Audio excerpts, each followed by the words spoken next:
넘사벽 글로벌 스타가 된 방탄은 슈스병에 안 걸렸다는데 근데 하이브는 왜 슈스병에 걸린 거예요? BTS의 대성공으로 코스피에 상장까지 한 빅히트 아니 하이브 이젠 SM, JYP, YG를 합친 것보다 덩치가 커졌어요.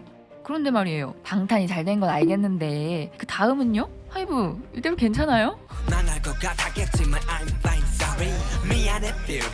글로벌 음원 차트 1위는 물론이요, 구독자는 우리나라 인구수보다 더 많고 뮤비 조회수는 억 단위가 기본인 읊자면 입 아픈 방탄의 기록들. 지금이야 트로피들로 백이 가득하지만 처음부터 황새는 아니었습니다. 방탄이 데뷔할 때 방시혁 프로듀서가 이미 유명하긴 했어도 처음 내놓는 그룹이라 바로 뜨진 못했어요. 게다가 그해 SM에서 무려 엑소, 으르렁이 나왔거든요. 힙합돌도 생소했어요. 여소년단의 음악을 사실 안 들어봤어요. 제가 그때 되게 흥분해가지고 욕을 했거든요. 너넨 아이돌이니까 안 들어도 구리겠네란 소리에 눈물 꽤나 삼킵니다. 이분 지금 벽치고 계시겠네요. 용서해줄게. 어쨌든 블랙프루프, 니값대로 반항심 풀 충전한 곡들을 열심히 뽑아요. 꿈은 없지만 대학은 멀리라도 간다더니 갑자기 배고파 너의 오빠를 부르짖고 21세기엔 개들이 반으로 나뉜다며 사회 비판까지 합니다. 진짜 간 건지 모르겠어요.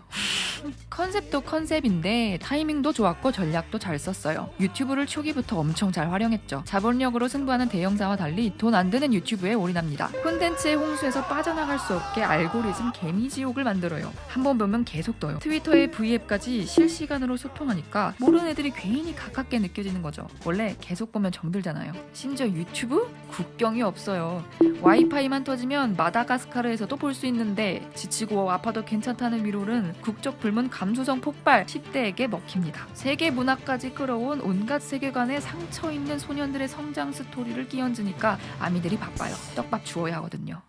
게다가 관절 건강 걱정되는 춤으로 방탄 장르도 만들어요. 국무란 게 외국에는 없거든요. 절대 무적 방탄 알고리즘이 유튜브를 잠식해갑니다. 필리핀처럼 영어를 쓰는 팬들이 트위터, 인스타그램, 텀블러, 틱톡 5만 곳에서 영어로 덕질을 하면서 마침내 서구권까지 방탄 알고리즘이 뻗어나가죠.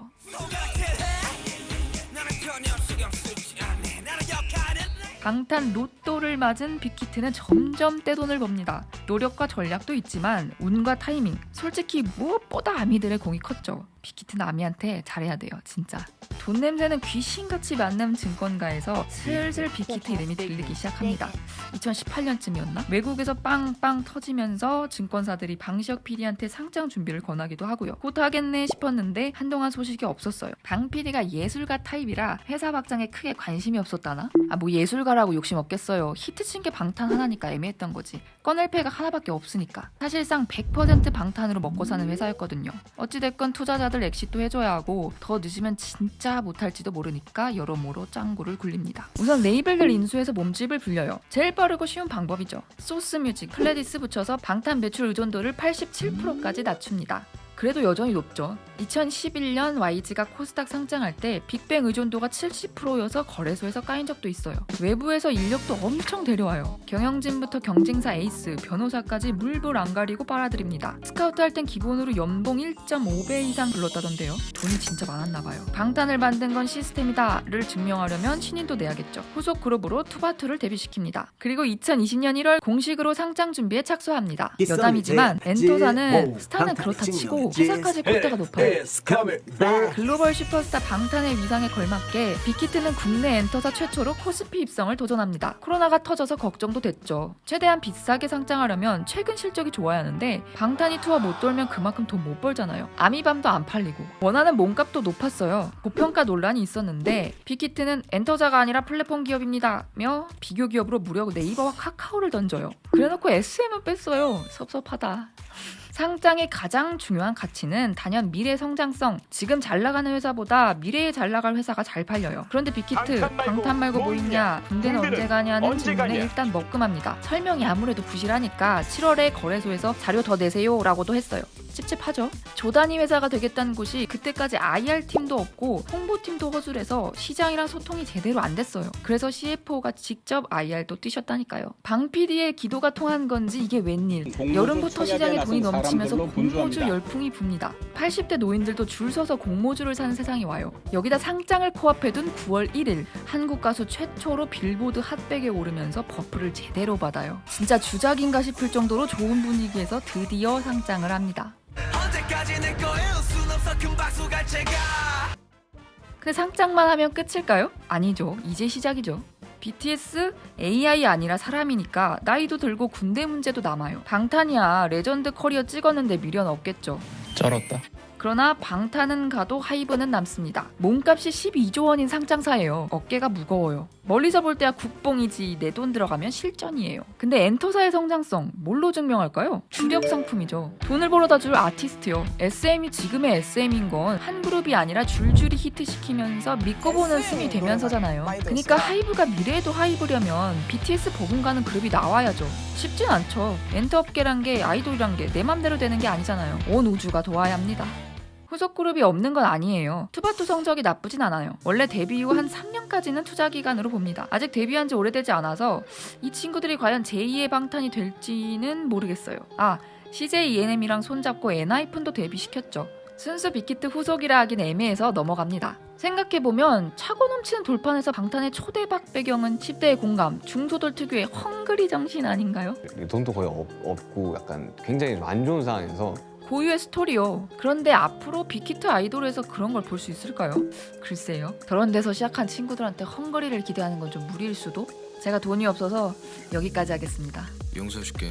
방탄만큼 대박 그룹을 내는 게 어렵다는 건 하이브도 잘 알아요. 신의 영역이죠. 그러니까 일단 인간의 의지로 할 수 있는 사업 확장에 폭주합니다. 방탄 잘 나갈 때 다 땡겨야 하잖아요. 올해 초 네이버, YG랑 손을 잡아요. 답답할 땐 이미 시스템이 있는 곳이랑 붙어야죠. 네이버가 빅히트에 투자해서 같이 글로벌 팬 커뮤니티인 위버스 컴퍼니를 만들겠다는 계획을 세웠어요. 하이브는 위버스 키우기가 지상 과제고 네이버도 방탄 빠진 브이라이브 살리려면 일단은 여러모로 윈윈이죠. 같은 날 빅히트가 YG 엔터 자회사인 YG 플러스에 투자도 합니다. 블랙핑크를 위버스에 들이려는 밑밥이죠. YG도 자기네 플랫폼 만들려고 하다가 잘 안 됐거든요.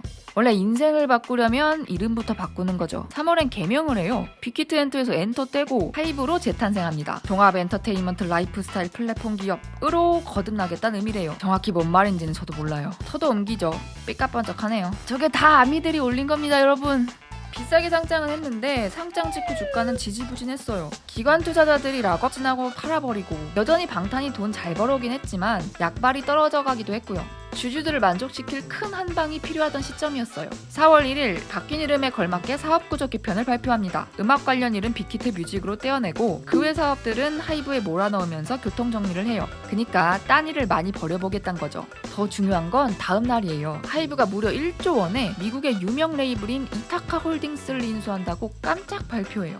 하이브가 이타카 홀딩스를 새로운 가족으로 맞이하게 됐습니다. 하여간 연속으로 내는 거 참 좋아해요. 이 회사가 바로 그 저스틴 비버랑 아리아나 그란데가 계약돼 있는 곳이에요. 심지어 비버랑 그란데가 하이브 주주로 들어와요. 머리를 잘 썼죠. 주주 되면 한동안 못 팔거든요. Congratulations, Mr. Bang and Scooter, on this historic partnership. 주가도 주가인데 국내 엔터사로서는 최대 규모 M&A이기도 했고 미국 주류 시장 회사를 한국 회사가 인수하는 게 의미가 있는 딜이었어요. 틱톡, 디즈니 이런 회사들도 눈독을 들였었대요. 방시혁 의장이 무조건 사야 된다고 회사 주인인 스코터 브라운 찾아가서 설득하고 비싼 거 알면서도 시너지 생각해서 빠르게 거래를 체결합니다. 돈보다는 주류 시장의 든든한 아군, 네트워크를 더한다는 점이 컸던 거죠. 이쯤 하이브는 실제로 분위기가 많이 바뀌긴 했어요. 경영에 특화된 외부 인물들이 오면서 일사불란하게 움직인다는 평이었죠. 엔터사의 고질병인 제왕적 리더십에서 탈피하려는 모습도 보입니다. 이수만 편 기억나시죠? 7월에 방시혁 PD가 대표 자리에서 내려오고 이사회 의장직만 유지한다고 밝혀요. 중요한 결정은 나도 참여하겠는데 자잘한 건 경영진이 알아서 하고 본인은 상대방의 깃선을 제압할 음악에 집중한다는 거죠.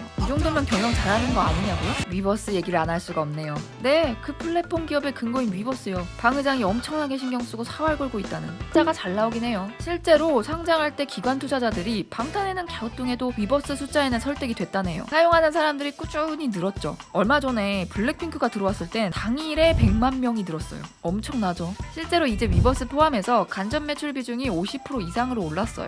숙제가 없진 않아요. 예전에 비해선 성장세가 둔화됐어요. 사실 방탄, 불핑이 있어서 사람이 모이는 거죠. 플랫폼 만들어 놓은 건 알겠는데 누구나 할 수 있고 기존 SNS랑 뭐가 다르죠? 혁신이 뭐냐고요. 아는 분은 댓글 남겨주세요. 그러니까 아티스트 외에도 자체 콘텐츠나 서비스가 필요하죠. 방탄 띠돌은 물 파는 거 말고 24,000원. 물도 그렇게 제대로 팔고 있진 않아요. 하이브가 캐파가 되는지 잘 모르겠다. 방탄도 감당 안 되는 것 같다. 그런 말도 나와요. 1월엔 가입자 개인정보 유출 이슈, 2월엔 위버스샵 배송 지연의 제품 불량까지. 사소해 보여도 때론 작은 게 많은 것을 얘기해주기도 합니다. 커머스 기능을 잘하고 있는지는 가슴에 손을 얹어봐야죠. 하이브가 여러모로 앞서가는 엔터사는 맞아요. 준비하는 것들도 많고요. 요즘 자체 게임, 블록체인 뭐 이런 거에 공을 많이 들이고 있다네요. 근데 게임이고 자시고 지금 당장 회사를 짊어진 방탄이 군대를 언제 가는 건진 저도 모르겠어요. 혹시 아시는 분 있으면 이것도 댓글 남겨주세요.